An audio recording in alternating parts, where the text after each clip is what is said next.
अस्सलामुअलैकुम। मैं जीनत जबीन सिद्दीकी एक बार फिर आप सबों की खिदमत में अपनी ताज़ा तरीन कहानी हैप्पी राखी लेकर हाजिर हूँ। समात फरमाएं। आपा, झुमकी आई है। मैंने राजदारी से आपा को बताया तो उन्होंने सेल फोन से नजरें हटाकर हैरत से मेरी तरफ देखकर कहा, फिर आ गई? हाँ, दादी जान के कमरे से उसकी आवाजें आ रही है। मैं उनके बराबर बैठते हुए बोली, अभी तो गई थी, 10 दिन भी नहीं हुए, कभी नहीं आऊंगी कह कर गई थी, फिर आ गई। आपा मोबाइल साइड टेबल पर रखकर बड़बड़ाती हुई खड़ी हो गई। मैं भी चलूं? मैंने प्यार से आपा को देखा। नहीं नहीं, कोई जरूरत नहीं तुम्हें उधर जाने की, तुम अपने कमरे में जाओ। आपा जाते जाते मुड़ी और मुझे हिदायत देकर दादी जान के कमरे की तरफ बढ़ गई। तब मैं बुझे बुझे कदमों से अपने कमरे की तरफ आ गई। झुमकी, हाँ, झुमकी ही नाम था उसका। बड़ा प्यारा नाम था, या शायद मुझे लगा करता था। मुझे तो नाम के साथ साथ झुमकी भी बेहद पसंद थी। सांवली सांवली सी, प्यारी प्यारी सी। 2 साल की थी जब अपनी माँ के साथ हमारे घर आया करती थी। अपनी माँ की अकेली औलाद थी वो। झुमकी का बाप हमारे यहाँ साफ सफाई का काम किया करता था। जवानी में ही पी पी कर मर गया। शौहर के मरने पर झुमकी की माँ झुमकी को लेकर हमारे घर काम करने आने लगी। हमारे घर ही पली बढ़ी थी झुमकी, मुझसे 3 साल बड़ी थी। अम्मी कितनी बार कहा करती थी, झुमकी को दीदी कहा करो, मगर मैं थी कि बस झुमकी झुमकी ही कहती रहती। दीदी आज तक नहीं कहा। देखने में भी किसी सूरत मुझसे बड़ी नहीं लगती थी। फिर काहे का दीदी कहती उसे? चंपा मासी कई सालों से बीमार थी, इसलिए अब हमारे घर काम करने नहीं आती थी। झुमकी ही कभी कभी माँ से मिल आया करती थी। घर पर चंपा मासी की देखभाल के लिए झुमकी की बुआ थी, इसलिए झुमकी बेफिक्र होकर हमारे घर रह लिया करती थी। अम्मी ने कई बार चंपा मासी से कहा भी, चंपा अब तू झुमकी को अपने पास रख, तेरे साथ रहेगी, तेरी देखभाल हो जाएगी।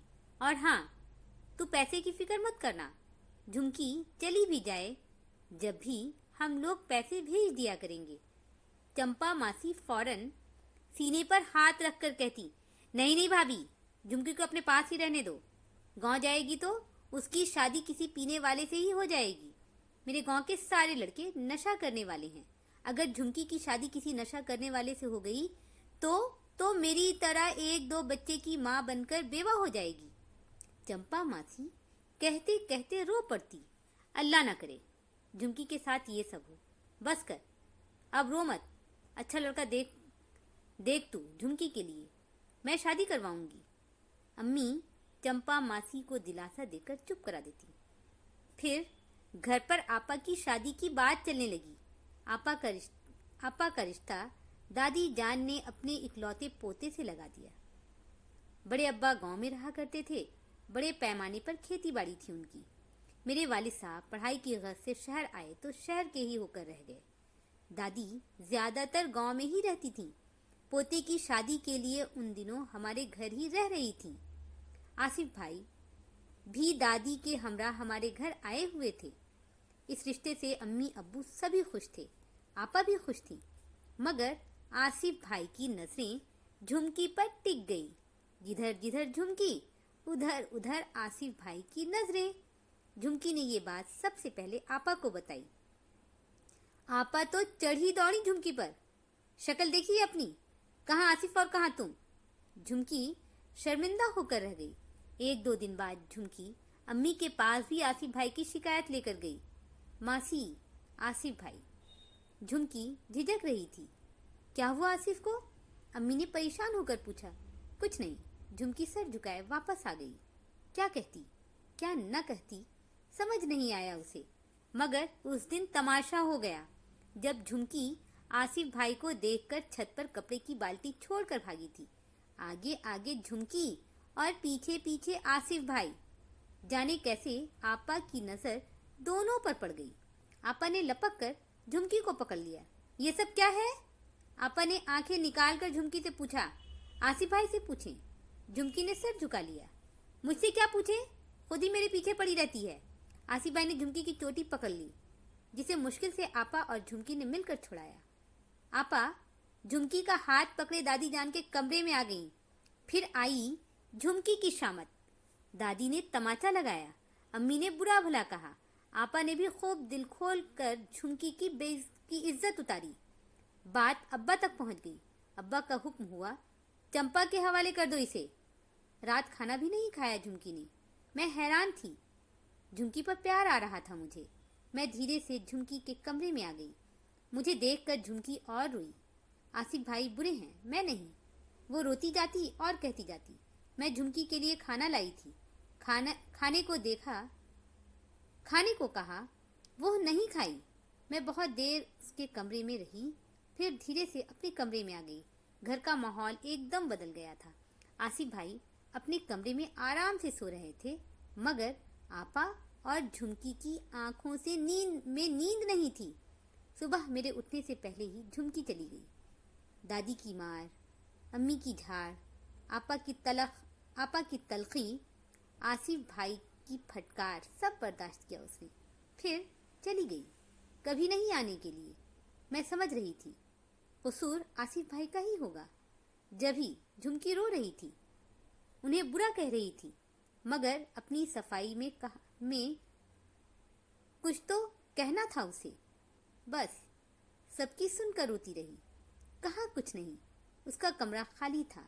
उसके कपड़े, उसके चप्पल सब पड़े थे। बस वही नहीं थी। अपनी चीजों के साथ साथ घर पर उदासी भी छोड़ गई थी। 2 दिन सब चुप चुप से रहे, फिर सब अपने अपने काम में मगन हो गए। मगर आज 10 दिन बाद वो फिर आ गई। मैंने सिर्फ आवाज सुनी थी उसकी, और भागी भागी आपा को बताने आ गई थी। अब आपा का हुक्म था, तुम अपने कमरे में रहो। मगर कब तक अपने कमरे में रहती मैं? इसलिए उठी, अपने कमरे से बाहर आई और हौले हौले दादी के कमरे की तरफ बढ़ने लगी। दादी के कमरे के बाहर ही रुककर धीरे से पर्दा हटाई तो हैरान सी रह गई। झुमकी थी, बनी सौरी सी, खूबसूरत थी। हाथ में पूजा की थाल थी, जिसमें राखी पड़ी थी। झुमकी! मैं खुशी से चिल्लाई, अरे तुम कहाँ थी? देख मैं आ गई। आज रक्षाबंधन है ना, इसलिए राखी लाई हूँ। आसिफ भाई को बांधना है। जरा जा, भागकर आसिफ भाई को बुला ला। माँ ने कहा, जा आसिफ भाई को राखी बांधा।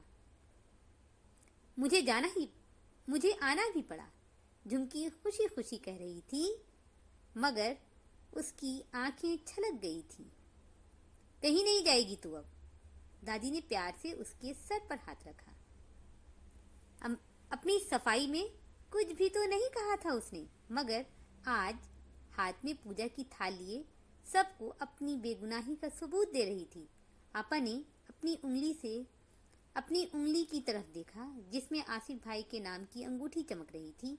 आपा ने धीरे से अंगूठी उतारकर पूजा की थाल पर रख दिया।